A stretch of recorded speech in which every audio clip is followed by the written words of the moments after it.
شامل عبادت ہے۔ سے ہار کر گھر واپس گئے، رات میں سوئے تو رسول اللہ صلی اللہ علیہ وسلم کو خواب میں دیکھا۔ جنید بغدادی ایک ادنا سا صرف پہلوان تھے، ولایت اللہ والوں سے کوئی دور دور کا واسطہ نہیں تھا۔ پہلوان جیسا ہوتا ہے، بس کھانا پینا لڑنا، تین کام، ورزش کرنا، خوب کھانا، خوب لڑنا۔ تو حضرت جنید بغدادی نے بس ایک چیز کو ان کو خیال آیا کہ انہوں نے نسبت کا خیال فرمایا۔ پھر اللہ تعالیٰ نے ان کی اس قربانی کی بنا پر رسول اللہ صلی اللہ علیہ وسلم نے خواب میں آ کر فرمایا کہ یہ وقت تم سے بہت بڑا کام لیا جائے، تم نے ہماری نسبت کا بڑا خیال رکھا۔ وہ شخص جو لڑنے کے لیے آئے تھے، انہوں نے کان میں جنید بغدادی کے کہا کہ میں آل رسول میں سے ہوں اور 3 دنوں سے میرے گھر میں پاکا ہو رہا، اگر آپ ہار جائیں گے تو آپ کا کچھ بھی نہیں جائے گا، میرے گھر میں بچے کھا پی لیں۔ بس اتنے الفاظ انہوں نے کہے تھے۔ جنید بغدادی کی پوری عزت داؤ پہ تھی، کہہ دیتے کچھ، چلو ٹھیک ہے ایسی ویسی بات کرتے ہو، زوم میں ہوتا ہے، پہلوان تھے، پورے ملک کا نام خراب ہونے جا رہا تھا، لیکن اپنی عزت کو رسول اللہ کے نام پر انہوں نے چھوڑ دیا۔ ہم تو ہماری کوئی عزت ہے، محلے پڑوس کے لوگ نہ ہم کو پوچھیں، گھر کے لوگ نہ صحیح سے بات کریں، کہیں وہ ہم سنت اور رسول اللہ صلی اللہ علیہ وسلم کی طرف جو چیزیں منسوب ہے کیوں چھوڑتے ہیں؟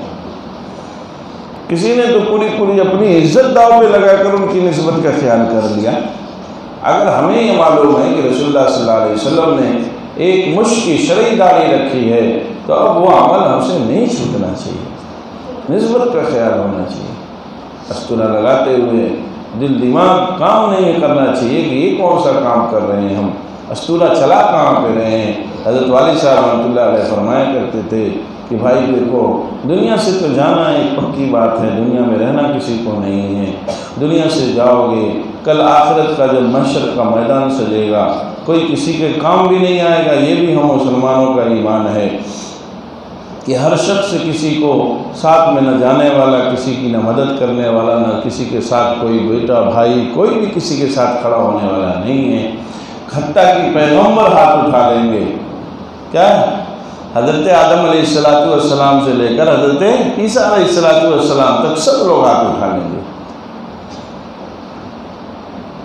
اگر کوئی ذات ہے تو وہ رسول اللہ کے ساتھ، رسول اللہ صلی اللہ علیہ وسلم ساتھ میں جائیں گے، اللہ کے حضور میں سجدے میں رہیں گے۔ اللہ تعالیٰ پوچھیں گے کیا بات ہے، محمد صلی اللہ علیہ وسلم آئے، حدیث میں آتا ہے کہ اللہ تعالیٰ کہیں گے ارفع راسک، رسول اللہ آپ سر اٹھائیے، سر توڑتا سوال کیجیے، آپ کا سوال پورا کیا جائے گا۔ وشفع تشفع، آپ سفارش کیجیے گا، جس کی آپ درخواست لگائیے گا ان کی درخواستوں کو قبول کیا جائے گا۔ تو حضرت والا رحمۃ اللہ علیہ فرمایا کرتے تھے کہ بھائی کوئی تو ساتھ آنے والا نہیں ہے، دوست بھی نہیں جائے گا، بیوی بچے بھی نہیں جائیں گے، جب تم جاؤ گے سفارش کے لیے رسول اللہ صلی اللہ علیہ وسلم کے پاس، ان سے کہو گے کہ ہماری بھی سفارش کر دیجیے، اور رسول اللہ صلی اللہ علیہ وسلم نے اگر پوچھ لیا کہ تمہیں ہماری سنتوں سے کیا بیر تھی، جو ہماری چیزوں کو تم چھوڑ رہے تھے، ہمارے کلچر کو تم نے کیوں چھوڑ دیا، ہماری جو عادتیں تھیں تم نے کیوں چھوڑ دیا، ہمارے جو کلمات تھے، جو ہماری تعلیمات تھی تم نے اس کو کیوں چھوڑ دیا، تو بتاؤ بھائی پھر اس وقت کیا جواب دے دیں، اس وقت ہم کیا جواب دے سکتے ہیں؟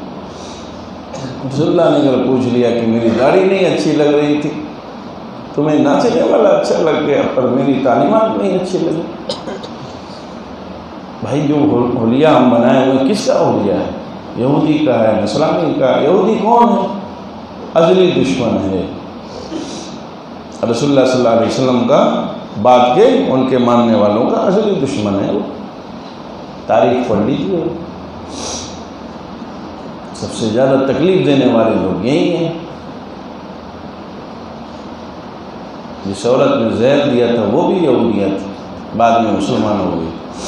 بہرحال تو ہم جس کی گود میں بیٹھے وہ سب کے سب دشمن ہیں ہمارے لیے، اور جن کی چیزوں کو چھوڑے ہوئے ہیں وہ سب سے زیادہ محبت کرنے والی ذات ہے۔ کوئی ہے بھائی رسول اللہ صلی اللہ علیہ وسلم سے زیادہ محبت کرنے والا؟ کوئی ہے؟ دنیا میں تو کوئی نہیں۔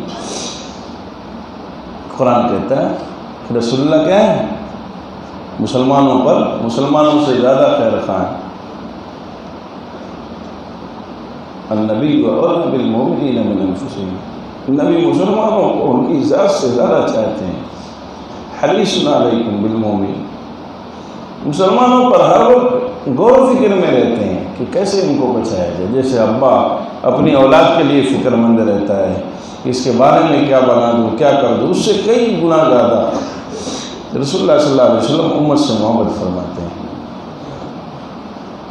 رسول اللہ صلی اللہ علیہ وسلم دنیا سے تشریف لے جا رہے ہیں، آخری کے جو دن ہیں 5-6 روز کے، آپ پڑھیے حالات کو۔ جمعرات کو طبیعت کچھ زیادہ بگڑی، اس کے بعد پھر رسول اللہ صلی اللہ علیہ وسلم کی طبیعت سنبھل گئی تھی رفتہ رفتہ۔ دوشنبہ کے دن جس دن آپ دنیا سے تشریف لے گئے، اس دن فجر میں آپ کی طبیعت بہت اچھی تھی۔ رسول اللہ صلی اللہ علیہ وسلم باہر نکلے، حضرت ابو بکر امامت کر رہے تھے، آپ نے حضرت بلال سے کہا تھا کہ ابو بکر سے کو نماز پڑھیں۔ تو صحابہ کہتے ہیں کئی دنوں کے بعد رسول اللہ باہر آئے تھے، پردے سے آپ نے پردے کو ہٹا کر صحابہ کو دیکھا، تو صحابہ خوشی سے، صحابہ کہتے ہیں کہ خوشی اتنی ہوئی کہ لگتا تھا کہ ابھی ہم لوگ نماز توڑ دیں گے، کہ رسول اللہ صلی اللہ علیہ وسلم جب مسلمانوں کو دیکھا آپ نے کہ فرد واحد کے پیچھے پوری جماعت کھڑی ہے، تو رسول اللہ مسکرائے، پھر آپ نے پردہ گرا دیا، واپس ہو گئے۔ آپ نے آخر میں جو چیزیں فرمائی اس میں ایک یہ بھی ہے کہ میری امت جو آنے والی ہے ان کو سلام کہہ دینا، اور ان سے کہنا کہ نماز چھوٹنے نہ پائے۔ مجھے تمہارے اوپر مال کے کم ہونے کا، پیسے کا کم ہونے کا کوئی غم نہیں ہے، مجھے فکر نہیں ہے کہ مال تو تمہارے پاس بہت ہوگا۔ فرمایا مجھے ڈر یہ ہے کہ تم پہلی عادتوں پر پھر نہ واپس چلے جاؤ۔ کیا فرمایا؟ مجھے تمہارے مال کے سلسلے میں کوئی تردد و تکلف نہیں ہے، مجھے اگر کچھ بات ستاتی ہے تو یہ کہیں تم پھر اپنے قدموں پر واپس نہ چلے جاؤ۔ آج ہمارا حال کچھ ایسے ہی بنا ہوا ہے، ہمیں رسول اللہ صلی اللہ علیہ وسلم کی تعلیمات کا احساس نہیں ہے، آپ کی باتیں یاد نہیں ہیں، آپ کے اعمال اخلاق یاد نہیں ہیں، یاد ہوتے تو چیزیں چھوٹتی بھائی، نہیں چھوٹتی۔ ایک بات بس آخری سمجھ لو کہ یہ دین بڑا غیور ہے، رسول اللہ صلی اللہ علیہ وسلم کی سنتوں کو اگر چھوڑتے رہیں، تعلیمات کو چھوڑتے رہیں، شریعت پر عمل ہم نے نہیں کیا تو دین یہ بہت دنوں تک آپ کا ڈور کھٹکھٹائے گا نہیں، آپ کے دروازے پر کنڈی نہیں بجائے گا کہ بھائی چلو کچھ دن دین سیکھ لو۔ بلانے والے آپ کے دروازے پر بہت دن جانے والے نہیں ہیں۔ اللہ غیور ہے، رسول اللہ غیور ہے، اور ان کا لایا ہوا دین اور اسلام بڑا غیور ہے۔ آپ سمجھیں کہ آپ کی ڈور سروس چالو رہے گی، بہت دنوں تک نہیں رہے گی۔ دین علاقے بدل دیتا ہے، علاقہ بدل دیتا ہے۔ ایک جگہ رکتا جہاں اس کی ناقدری ہونا شروع ہوئی، فوراً علاقہ کھسک گیا، ایک علاقے سے دوسرا علاقہ، دوسرے سے تیسرا علاقہ۔ فسوف یأتی اللہ بقوم یحبهم ویحبونہ، اللہ تعالیٰ دوسری جماعت پیدا کر دے گا جو اللہ سے محبت کریں گے اور اللہ ان سے محبت کرے گا۔ وَيَسْتَبْدِلْ قَوْمًا غَيْرَكُمْ، اللہ دوسرے لوگوں سے تبدیلی فرما دے گا۔ اس لیے دین کی قدر کرنی چاہیے۔ اللہ نے جو ماحول دیا ہے، یہ جو دولت سے نوازا ہے، اس کی اگر ہم یوں ہی ناقدری کرتے رہے تو پھر یہ دین علاقے بدل دے گا، یہ دین ہماری نسلوں سے دور چلا جائے گا، اور جاتا ہوا دکھ رہا ہے۔ مسلمان آج تو بہت دور چلا گیا، اسے تعلیمات نہیں اچھی لگتی، ناچنے والا اچھا لگتا ہے، رسول اللہ کی سنتوں کا اسے خیال نہیں ہوتا ہے، اسے تو وہ یہودی اور نصرانی کا کلچر اچھا لگتا ہے۔ میں رشیا گیا تھا، 3 سال پہلے کی بات ہے، 2-3 سال ہوا، رشیا کا میرا سفر تھا۔ میں کرغزستان ایئرپورٹ پر بشکیک پر بیٹھا ہوا تھا، تو مجھ کو میرے میزبان نے بتایا تھا کہ یہاں جانچ بہت ہوتی ہے، تو مجھ کو لگا کہ ایک آدمی میرے ارد گرد ٹہل رہا تھا، میں بیٹھا ہوا تھا، میرے ساتھ اور لوگ تھے، تو ایک آدمی بہت آگے پیچھے ہو رہا تھا، کبھی ادھر آتا کبھی ادھر آتا کبھی ادھر آتا، تو مجھ کو لگا کہ ہو سکتا ہے خفیہ ایجنسی کے لوگ وہ جاننا چاہ رہے ہیں کہاں جا رہے ہیں مولوی صاحب۔